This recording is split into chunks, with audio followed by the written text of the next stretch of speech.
Hi everyone, Jacqueline here. Well, it's kind of an overcast, cloudy, kind of rainy day. So the first thing I'm doing today is running some jam out for the Orioles, and then I guess I'm going to do a bit of spot cleanup and move some pots and stuff around. So I had a bit of an issue yesterday. I had an attack of beetles that hit my containers, and so as you can see, I have pulled the containers out into the yard, and I've pulled all the Elysium and petunias out, and I've left the salvia and the salvias and the odd petunia in that wasn't impacted. But I had Elysium throughout the yard, so it really hit me hard, and it got into the lilies and everything like that. So I've been doing a hard cut back, and there, I just put the jam on the thing. So I've had to go really hard cutting things back, and I still have some more cut back to do today, but this rain should help. So that's how yesterday ended with that. And then because it rained last night, we weren't able to treat those poplar ends. So the minute the rain stops, which is predicted for tomorrow, we can get in there, treat those, and then get at some other ones and put the grass back once we get those treated. Slow going, with these kind of things. But anyhow, that's where it's at. And today I'm just gonna do some cleanup, pot some stuff up, do some trimming, and do what I can to put things back where they belong in the garden, and organize stuff, maybe a little rearranging too. So one of the things I'm doing today and trying to get done is I am actually cutting squash, pumpkins, gourds back here in this bed, because a lot is going to leaf growth. There's a few of those beetles still in here, although they just seem to be nesting on the leaves. So I'm cutting them back so we don't trip number one, and so I can see what we got in here. And some of the leaves that had mildew on, I'm taking them off just to clean things up a bit and get things under control. So I don't know if you guys do this or not, but that's something I like to do, is try to keep things a little bit more orderly than letting it go wild, and it's gone wild. It's been a beautiful thing though over here, because a lot of the soil in the side yard has been really, really bad, but this area, there seems to be some decent soil here, and the plants seem to love it. But I am getting the odd poplar shoot in there, and you can see it. So when these trees come down, we'll have to get in here and get at those roots too, and that. So like I said, the work of a gardener never ends. Go, go, go. So I'm going to continue to trim some of these leaves back, like that one there with the mildew on it, same with that one, and trying to get some order in here in this patch and go through it a little bit and contain it. All right, you guys, now I can start seeing some of the fruit, and this way the energy is going to go to making those fruit bigger. So you can see the variety in here.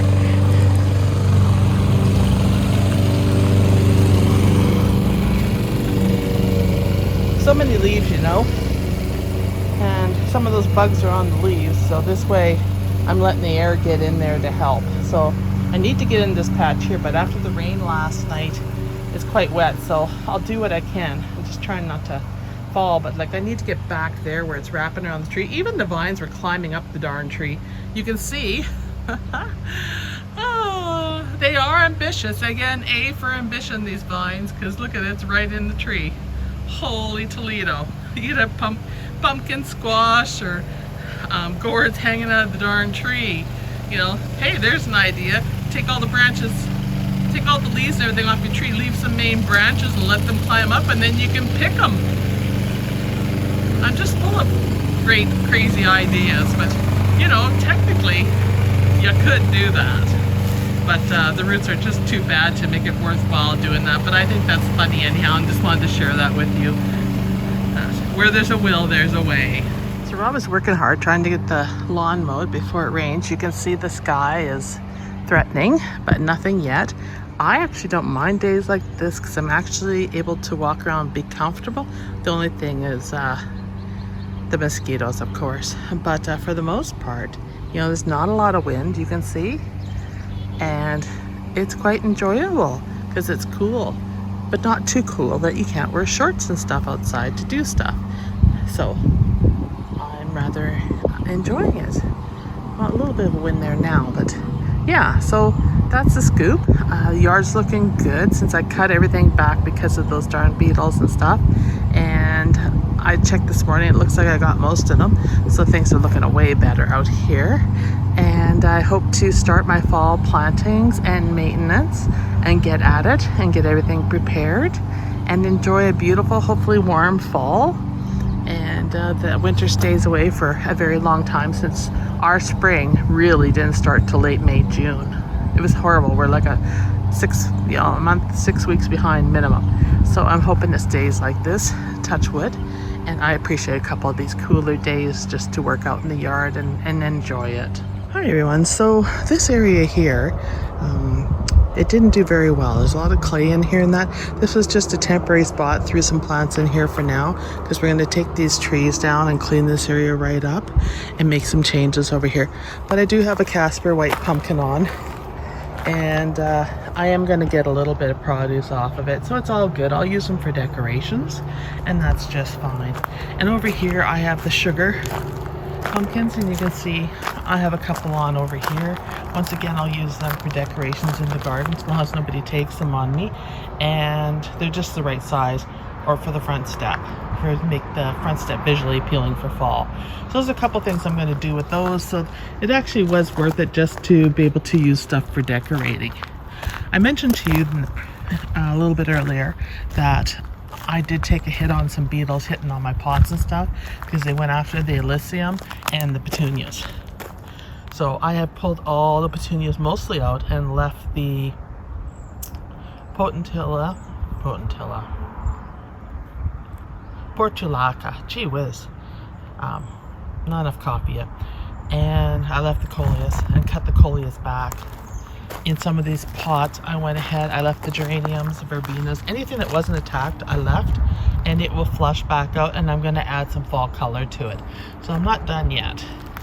It's just, we're getting into cooler nights now, and everything is now needing a bit of a boost after that attack. So my pots took a real main hit. Anything that didn't take a hit, I left. So they still look okay. It's just they need that extra color around the edges, so I'll do something there for that. Over here, I'm going to move these lilies. I'm going to move them into the front flower bed, these orientals, and they should look really good once I move them.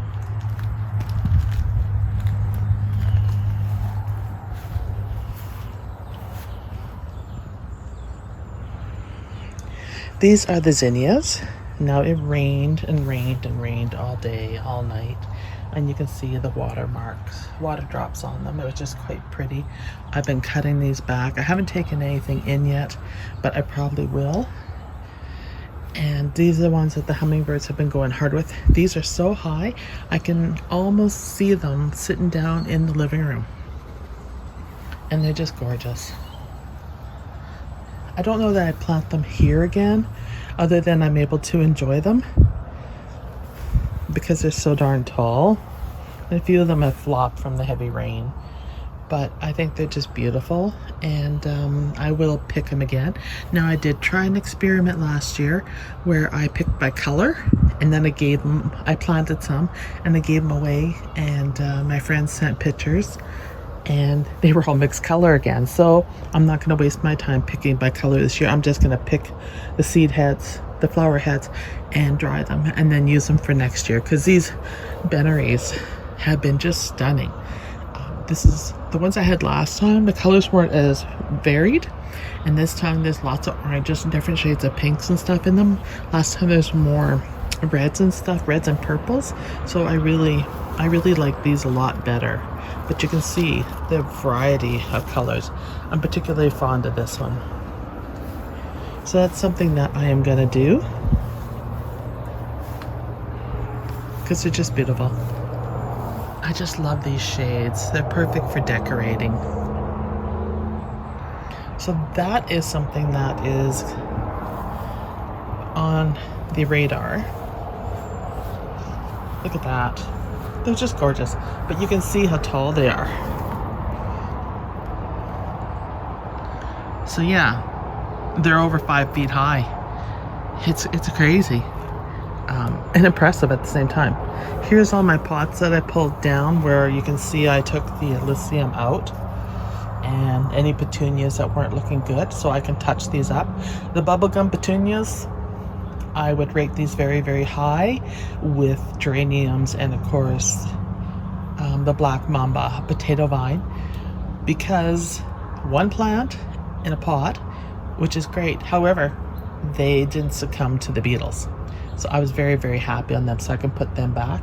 And then with these, I pulled what I could out of them, and then I'm gonna top them up for fall, because I like the dark coleus with the canna, right? The purple leaf cannas, they look really good together.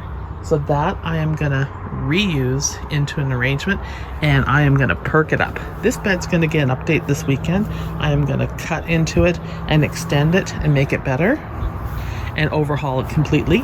I do have irises and stuff that I've ordered. They'll be coming, so I've got to get this bed ready. And then over here are more zinnias that I am gonna collect actually and give them to friends. And I will keep some for myself, because these are the Sahara orange mixed in with the Queen Lime peach. I do like the orange better than the peach.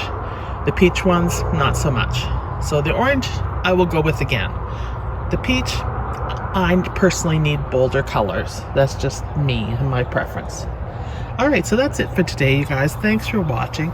It's just a short video, a bit of everything going on here. As you can see some of the different flowers here with this. I don't mind the green leaves on them, I just like the deeper peach colors. And they're in with the Annabelles. One thing I am going to do for the Annabelles though, is I'm going to go buy some cheap plastic fencing, and I'm going to put underneath these and put them around the Annabelles to prevent the flop. That is something I am going to do this year, and I'm going to leave it there for the winter so that it's there for when they start growing. And maybe even add, if I find one a little bit higher, I'm going to do that just to help with the flopping. So I think that's a good tip for anybody growing Annabelles that just started them, is to put a little fence around them that will blend in. Metal would be ideal actually, because it won't show up as much. It'll blend in with the leaves and that look natural. And then your Annabelles won't be flopping so much. And then you can put plants around that to hide the fencing. So that's my tip, and that's what I'm going to do. So I take my own advice. All right, my window box trial this year went very, very well. It's small window box, but it is really pretty. And so I'm going to repeat this next year. Different colors, of course, except for the black mamba. That black mamba potato vine, highly rated. Love it.